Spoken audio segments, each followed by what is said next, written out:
नमस्ते जी, वैदिक राष्ट्र में आपका स्वागत है। आज का हमारा विषय है सत्यार्थ प्रकाश आर्ष ग्रंथ की कोटि में। आज के इस लेख के लेखक हैं राज कुकरेजा। आइए विषय की ओर चलते हैं। आधुनिक काल में आर्य समाज के संस्थापक स्वामी दयानंद सरस्वती जी महान वेदवत्ता, सत्यवादी, महायोगी, देशभक्त और विश्वहितैषी हुए हैं। सत्यार्थ प्रकाश ग्रंथ उनकी एक अमर कृति है। दयानंद सरस्वती जी सच्चे शिव को प्राप्त करने के लिए, मृत्यु को जीतने के लिए घर से निकल पड़े। कई वर्ष पहाड़ों में, गुफाओं में, घोर घने जंगलों में घूमने पर सच्चे शिव को पाने का रास्ता तभी मिला जब वे स्वामी ब्रजानंद जी के द्वार पर पहुंचे। उनके द्वार पर दस्तक दी तो भीतर से आवाज आई कि कौन हो। जवाब दिया, यही तो जानने आया हूँ। गुरु ने द्वार खोला, शिष्य को गले लगा लिया। मानो ऐसे शिष्य को पाने की गुरु की चिर प्रतीक्षा पूरी हो गई। गुरु ने आदेश दिया कि अनार्स ग्रंथों को नदी में बहा दो। और तीव्र विलक्षण बुद्धि वाले आज्ञाकारी शिष्य ने अनार्स ग्रंथों को केवल नदी में बहाया ही नहीं, अपितु मन मस्तिष्क से ही जो उनमें से पड़ा था उसकी छाप तक मिटा डाली और कोरी स्लेट बनकर गुरु के चरणों में बैठकर पूर्ण श्रद्धा, निष्ठा, विश्वास के साथ आर्ष ग्रंथों का रसास्वादन करने लगे।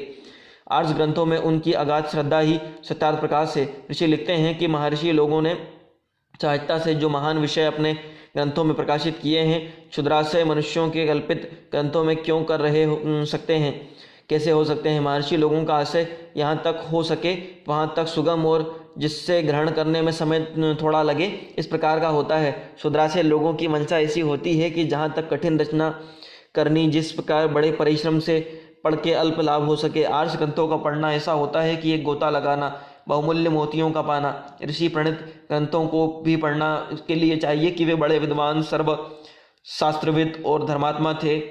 अनिर्ष अर्थात जो अल्प शास्त्र पढ़े हुए लोग जो थे ना, जिनका आत्मा पक्षपात सहित है, उनके बनाए ग्रंथ भी उनके जैसे ही होते हैं। आर्ष ग्रंथों की श्रेणी में वेद ही प्रथम और मुख्य ग्रंथ है। ऋषि दयानंद सरस्वती जी ने उद्घोषणा की है कि वेदों की ओर लौटो। इसलिए आर्ष समाज 10 नियम में प्रथम नियम है सब सत्य विद्या। जो उस पदार्थ विद्या से जाने जाते हैं, उन सबका आदि मूल पदार्थ विद्या से जाने जाते हैं, उन सबका आदि मूल परमेश्वर है। सब सत्य विद्या ही वेद है। तीसरा नियम बताया है कि वेद सब सत्य विद्याओं का पुस्तक है। वेद का पढ़ना, पढ़ाना, सुनना, सुनाना सब आर्यों का परम धर्म है। वेद ही ईश्वरीय ज्ञान है। वेद ही स्वतः प्रमाण है। जब इस पृथ्वी पर मनुष्य की सर्वप्रथम उत्पत्ति हुई तब ईश्वर ने 4 ऋषियों अग्नि, वायु, आदित्य तथा अंगिरा को क्रमशः यजुर्वेद, सामवेद, अर्थवेद, ऋग्वेद, यजुर्वेद, सामवेद, अर्थवेद का ज्ञान दिया था। ऋग्वेद का मुख्य विषय पदार्थ ज्ञान है। इसमें संसार में विद्यमान पदार्थों का स्वरूप बताया गया है। यजुर्वेद में कर्मों के अनुष्ठान को, सामवेद में ईश्वर की भक्ति उपासना के स्वरूप को, अथर्ववेद में विभिन्न प्रकार के विज्ञान को मुख्य रूप से बताया गया है। वेदों का एक एक उपवेद भी है। यजुर्वेद में जिस औषधियों और चिकित्सा का एक मुख्य रूप से वर्णन किया गया है। धनुर्वेद का मुख्य विषय युद्ध कला है। गंधर्ववेद में गायन, वादन, नर्तन आदि का विषय है। अथर्ववेद जिसमें व्यापार, अर्थव्यवस्था आदि का वर्णन मिलता है।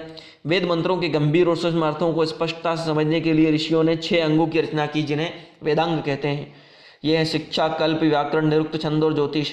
शिक्षा ग्रंथ में भाषा के अक्षरों का वर्णन है, उनकी संख्या, प्रकार, उच्चारण, स्थान, प्रयत्न आदि के उल्लेख सहित किया गया है। कल्प ग्रंथ में व्यवहार, सुनीति, धर्माचार आदि की बातों का वर्णन है। व्याकरण ग्रंथ में शब्दों की रचना, धातु, प्रत्यय, कौन सा शब्द किन अर्थों में प्रयुक्त होता है, इन बातों का उल्लेख है। वेद मंत्रों का अर्थ किस विधि से किया जाए, इसका वर्णन निरुक्त ग्रंथ में किया गया है। छंद ग्रंथ में श्लोकों की रचना, गान कला का वर्णन किया गया है। ज्योतिष ग्रंथ में गणित विद्या और विद्याओं के साथ साथ भूगोल, खगोल की स्थिति गति का वर्णन है। ऋषियों ने वेदों के भाष्य व्याख्या रूप में सर्वप्रथम जिन ग्रंथों की रचना की, उन ग्रंथों को ब्राह्मण ग्रंथ कहते हैं। ये ऐतरेय, शतपथ, तांड्य, गोपथ आदि नाम से प्रसिद्ध हैं। दयानंद सरस्वती जी ऐतरेय, शतपथ आदि ब्राह्मण ग्रंथों को ही इतिहास, पुराण, कल्प, गाथा और नराशंसी मानते हैं, श्रीमद् भागवत पुराण को नहीं।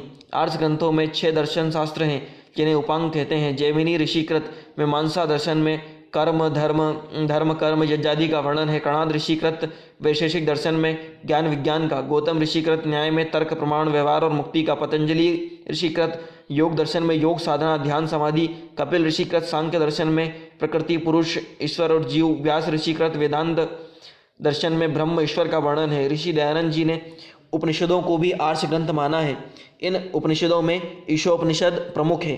सत्यार्थ प्रकाश इन सभी ऋषि मुनियों के आर्ष ग्रंथों जो वेद प्रतिपादित हैं, उन सबके सारभूत विचारों का संग्रह है। यदि ऐसा कहा जाए तो इसमें कोई अतिशयोक्ति नहीं है। यहाँ वेद तो नहीं है, पर वैदिक सिद्धांतों और मान्यताओं का विश्लेषण है। यह ग्रंथ मनुष्यों को जीवन जीने की कला, उनका सर्वांगीण उन्नति का मार्ग है। ऋषि दयानंद जी ने आर्य समाज का चौथा नियम दिया है कि सत्य के ग्रहण करने और असत्य को छोड़ने में सर्वथा उद्यत रहना चाहिए। और सत्य और असत्य का निर्णय कैसे करें, यही सत्यार्थ प्रकाश का मुख्य विषय है। ऋषि दयानंद लिखते हैं कि मेरा कोई नवीन कल्पना या मतांतर चलाने का लेश मात्र भी अभिप्राय नहीं है, किंतु जो सत्य है उसको मानना मनवाना, जो असत्य है उसको छोड़ना छुड़वाना मेरा मुझे अभिष्ट है। इसलिए सत्यार्थ प्रकाश लिखा गया है। सत्यार्थ प्रकाश सभी आर्ष ग्रंथों की कुंजी गाइड है। कक्षा में जो छात्र प्रथम आने की आकांक्षा रखते हैं वे पाठ्यक्रम की पूरी पुस्तकों का अच्छी प्रकार से अध्ययन व स्वाध्याय करते हैं, लेकिन कई सामान्य बुद्धि छात्र ऐसे भी होते हैं जो सभी विषयों की गाइड को पढ़कर उत्तीर्ण हो जाते हैं। सत्यार्थ प्रकाश आर्ष ग्रंथों की गाइड है। हमारे जैसे सामान्य जन जिनकी शिक्षा आर्ष विधि से नहीं हुई है, वे भी सत्यार्थ प्रकाश का स्वाध्याय करके और सत्य विद्या जो वेद है उन तक पहुंचने का सामर्थ्य उत्पन्न कर सकते हैं। शिक्षा पद्धति में आर्ष ग्रंथों का पठन पाठन केवल कुछ गिने चुने गुरुकुलों तक ही सीमित है। अधिकांश जनों की भौतिक विषयों की शिक्षा के कारण कई बहन भाई तो यह कहकर सत्यार्थ प्रकाश का स्वाध्याय करना छोड़ देते हैं कि उन्हें कठिन लगता है।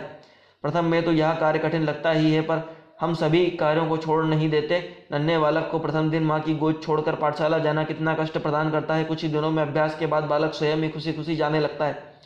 ऋषियों का मानना है कि अभ्यास को दीर्घ काल तक निरंतर श्रद्धापूर्वक और प्रसार सुपूर्वक करने से लक्ष्य अवश्य ही मिलता है। ऋषियों के कथन को प्राप्त वचन मानकर पूर्ण रुचि निष्ठा श्रद्धा से ज्ञान पूर्वक सत्यार्थ प्रकाश का स्वाध्याय कम करना चाहिए। हमें मानव जीवन का प्रयोजन धर्म अर्थ काम मोक्ष की सिद्धि के लिए है।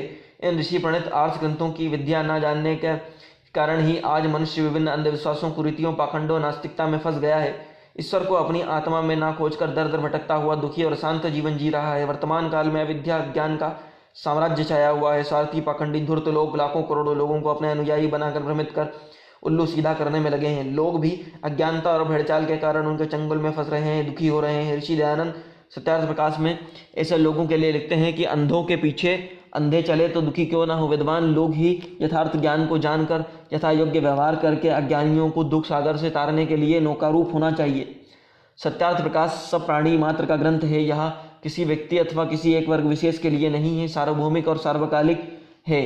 मानव जीवन की अलौकिक अर्थात संसार संबंधित और पारलौकिक मोक्ष संबंधित समस्त समस्याओं और शंकाओं का सुलझाने के लिए है। ग्रंथ मात्र ज्ञान का भंडार है। वर्तमान परिवेश को ध्यान में रखकर देखें तो इसकी महत्ता अनिवार्यता बढ़ गई है। आज की भागदौड़ व्यस्तता जीवन प्रणाली में व्यक्ति के पास इतना समय और धैर्य नहीं है कि वह शांति से बैठकर सभी आर्ष ग्रंथों का स्वाध्याय कर सके। उसके लिए तो सत्यार्थ प्रकाश ही गागर में सागर भरा हुआ ग्रंथ है।